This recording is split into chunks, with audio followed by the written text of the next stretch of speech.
Now, during the week, up to 1 million illegal Asian music CDs and movie DVDs were seized during police raids in southwestern Sydney. This could be the biggest haul ever in Australia. And while penalties for music and video copyright infringement can be up to $60,000 with 5 years jail as well per offence and up to $300,000 for corporations, it seems there's no stopping it. It's a serious crime, so are those that buy illegal goods just as guilty as those that sell? Joining us on the line is Investigations Manager of Music Industry Piracy Investigations, Dean Mitchell. G'day, Dean. Good afternoon, Dan. Now, what exactly is copyright? First, let's establish that. Why is it so important? Well, very simply, copyright's a very simple concept. Whenever someone works to create something unique, they invest the time, the energy, the effort. When they create something unique, a whole system of laws kicks in to protect their work. No different to any other kind of property, really. Okay, so they own the copyrights? That's exactly right. Okay, and so music can have various people contributing to its eventual release. So who owns the copyright there? So, record companies contribute they own a share of it. The songwriter, the band performing the music. That's exactly right. Historically, largely what occurs is that the songwriters, the composers, so the people who physically write the music, and of course the record companies who record the song. So you're right, there can be a number of copyrights in any one song, but generally they're administered by the publishers. In Australia here it's APRA AMCOS, who represent all the songwriters and composers, and also the record companies who look after the sound recordings. Dean, if you're downloading music on the internet, this would be, I guess, a typical one for most of us. How do you know that you're downloading? Is there any such thing as a legal download? So I know there's iTunes. Absolutely. But how do you differentiate? How does a parent differentiate if their kid's downloading from a legal or an illegal site? Can I answer that, Dean? It'd be they're paying for it, wouldn't it? Basically, that's exactly right. Yeah.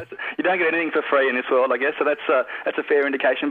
And it's a good point, but there's really no difference in the physical environment to the online environment. You have to look at where you're buying the product. So are you buying from a local market? If you are, then you should be suspicious straight away. Yes, you can get some legitimate product, but that's not where you'd expect to buy music. Same online. If you're using peer-to-peer file sharing applications, there are popular ones like LimeWire, which most people would be familiar with. There are some real dangers of those sort of applications. And we've seen throughout this year, there's been a number of reports of children who actively trying to download what they think is harmless, free music. They jump on these peer-to-peer file sharing applications like LimeWire. And a great example is Britney Spears. They put in the name Britney Spears, hoping to download the latest Britney Spears song, and the first 5 to 7 results actually are hardcore child pornography images. So they think they actually think they're getting the latest Britney Spears song. In fact, what they're getting is some pretty horrendous and horrific images. No, God, that's yeah, because my 11-year-old said to me the other day, "Mum, I'm going to download some music from LimeWire," and I just thought, "Oh, okay, I must be able to do that." No, it didn't even occur to me. I just thought, "Oh yeah, the internet's a wonderful thing. You can do all this stuff." Exactly, and I think that's the most important thing. And the more we can sort of educate parents, because they really do hold the key to this. And the thing is with applications like LimeWire, and there are others, but LimeWire is the most popular. It's the analogy is it's like putting a software computer or software program on your computer.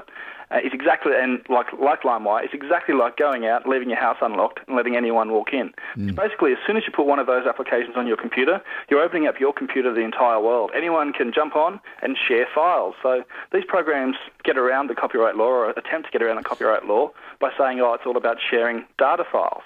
Now, you've got to remember that if they're sharing music, they can also share videos, images, and some horrific things that we've seen in recent times. Yeah. So if somebody is at home and they get it, maybe have a friend who's come over from Asia or something, and they've got a copy of a new release, let's say, for instance, just for discussion's sake, a kid's, let's say it's Madagascar, okay? Yeah. And they quickly punch out half a dozen copies. They are liable for a $60,500 fine. What about the person that buys it in the workplace?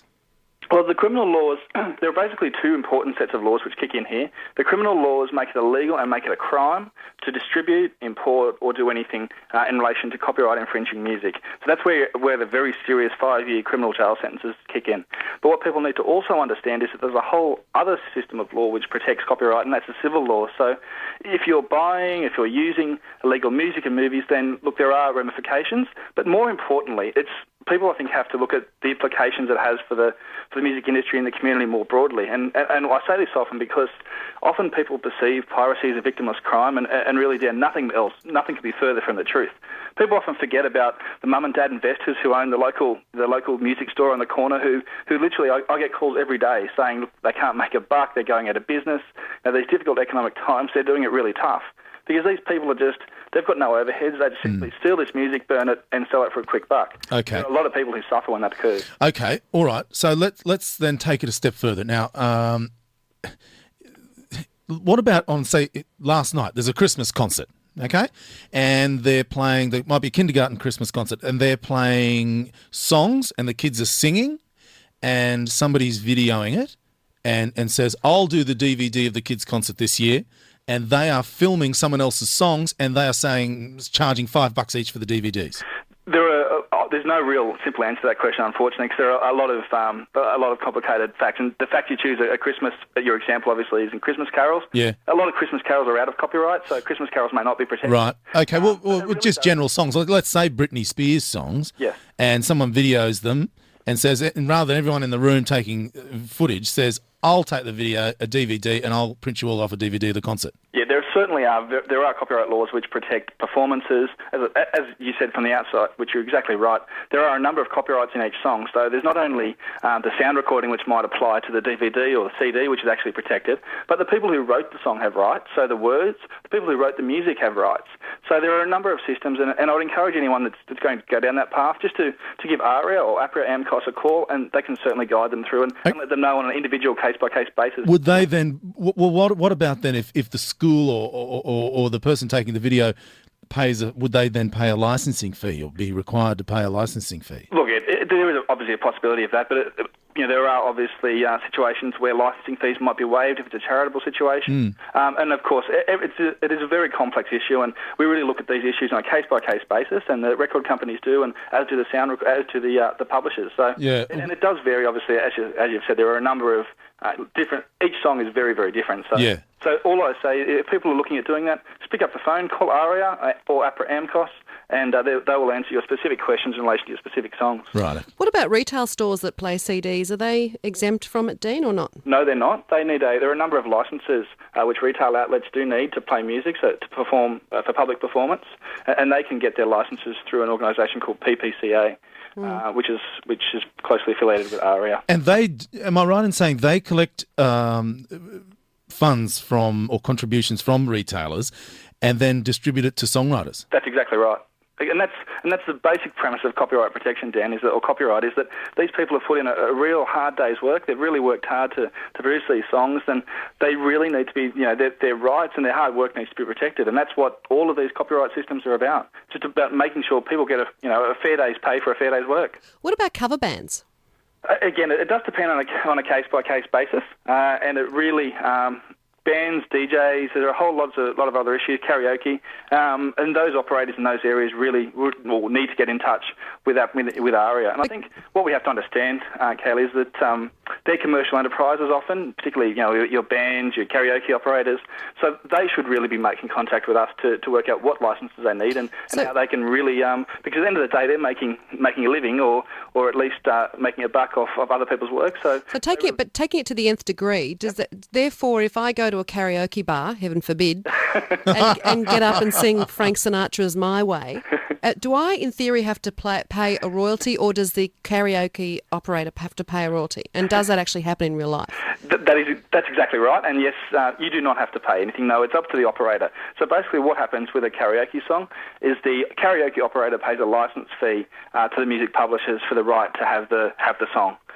So they've already paid the license fee to make sure that they're making a contribution to their assets. So all these cover bands that you see doing clubs, and the I don't know what's his name, Cliff Richard guy that does a Cliff Richard show, and the Royal Wyatt for sound, all those things. Yeah, they've got to pay royalties back to the artist to be able to do that, or. I really wouldn't want to go into specifics because it really does depend very much. But they should be, is what you're saying. What they're saying is that, look, what I'm saying is if you're involved in business which involves music, you should be contacting ARIA or APRA AMCOS to work out exactly what you need, because at the end of the day, what you have to remember is people, I think we've developed a culture over recent years where we've really devalued music, where people just think, or particularly the younger generation, think music should be for free because they're so used to getting it from LimeWire. Yeah. And very simply, could you imagine, a nightclub's a great example. Go into a nightclub and turn off the music, then all of a sudden your nightclub goes away. Or you go into an aerobics class, turn off the music, all of a sudden your aerobics class goes away.